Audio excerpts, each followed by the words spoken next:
നമസ്കാരം. മലയാളി വാർത്തയിലേക്ക് സ്വാഗതം. ഇന്ന് അതിരാവിലെ തന്നെ ഏറെ വേദനാജനകമായിട്ടുള്ള ഒരു വാർത്ത പുറത്തുവരികയാണ്. ഗുജറാത്തിലെ രാജ്കോട്ടിൽ ഗെയിമിംഗ് സെന്ററിൽ ഉണ്ടായ തീപിടുത്തത്തിൽ 12 കുട്ടികൾ ഉൾപ്പെടെ 24 പേർക്ക് ദാരുണാന്ത്യം. നിരവധി പേർക്ക് പരിക്കേറ്റിട്ടുണ്ട്. 15 കുട്ടികളെ രക്ഷപ്പെടുത്തിയിട്ടുമുണ്ടെന്നൊരു ആശ്വാസകരമായ വാർത്തയും ഈ ഒരു വലിയ ദുരിതത്തിൽ നിന്നും വരുന്നുമുണ്ട്.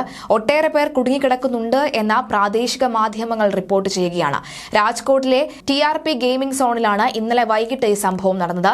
രക്ഷാപ്രവർത്തനം തുടരുകയാണ്. അപകട സമയം 60 പേരിലധികം ഗെയിമിംഗ് സോണിൽ ഉണ്ടായിരുന്നു എന്നാണ് നിഗമനം.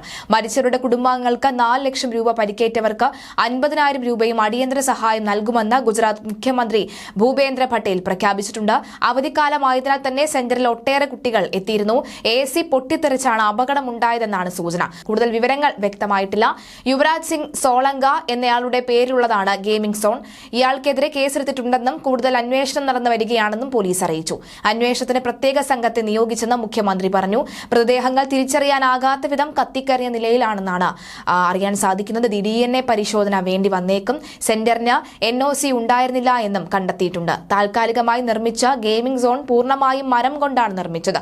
അതുകൊണ്ട് തന്നെ തീ വേഗത്തിൽ പടർന്നു. സംഭവ സമയത്ത് ശക്തമായ കാറ്റ് വീശിയതും കെട്ടിടം പൂർണ്ണമായി നിലം പൊത്തിയതും രക്ഷാപ്രവർത്തനത്തിന് തടസ്സമുണ്ടാക്കിയതായി ദൌത്യസംഘം പറയുന്നു. പ്രധാനമന്ത്രി നരേന്ദ്രമോദി അനുശോചനം അറിയിച്ചിട്ടുണ്ട്. മരിച്ചവരുടെ കുടുംബങ്ങൾക്കും ബന്ധുക്കളുടെയും ദുഃഖത്തിൽ പങ്കുചേരുന്നു എന്നും പരിക്കേറ്റവർക്കായി പ്രാർത്ഥിക്കുന്നുവെന്നുമാണ് പ്രധാനമന്ത്രി എക്സിൽ കുറിച്ചത്. എന്തായാലും രാവിലെ തന്നെ അതിദാരുണമായ സംഭവം, അതിദാരുണമായ വാർത്ത തന്നെയാണ് പുറത്തുവരുന്നത്. എന്തായാലും 15 പേരെ രക്ഷപ്പെടുത്താൻ സാധിച്ചു എന്നൊരു ആശ്വാസകരമായ വാർത്തയുണ്ട്. പക്ഷേ ഏറെ വേദനാജനകമായിട്ടുള്ളത് 12 പേർ അതിൽ കുട്ടികളായിരുന്നു എന്നാണ്. ബാക്കിയുള്ളവർ രക്ഷിതാക്കളും അതുപോലെ തന്നെ അവിടെയുള്ള തൊഴിലാളികളുമായിട്ടുള്ളവരാണ്. ബാക്കി 24 പേരും മരിച്ചത്. പക്ഷേ കുടുങ്ങിക്കിടക്കുന്ന പേരുണ്ട്, നിരവധി പേർ കുടുങ്ങിക്കിടക്കുന്നുണ്ട്. അവരെ രക്ഷിക്കാൻ കഴിയണമെന്ന് മാത്രമാണ് പ്രാർത്ഥന. പക്ഷേ സാധ്യത കുറവാണ്. കാരണം റിപ്പോർട്ടുകൾ പുറത്തു വരുന്നത് ഈ പൂർണ്ണമായും കെട്ടിടം നിലം പൊത്തിയിരിക്കുകയാണ് എന്നാണ്. അങ്ങനെയെങ്കിൽ അത് എത്രത്തോളം സാധ്യമാകുന്നു എന്നതാണ് ഇവിടെ ഒരു ചോദ്യചിഹ്നമായി ഉയരുന്നത്. എന്തായാലും അതൊന്നും തന്നെ വകവയ്ക്കാതെ എല്ലാവരെയും രക്ഷപ്പെടുത്തുക, അല്ലെങ്കിൽ എല്ലാവരും പുറത്തേക്ക് കൊണ്ടുവരിക എന്ന് തന്നെയാണ് ഏറ്റവും വലിയ ദൗത്യം.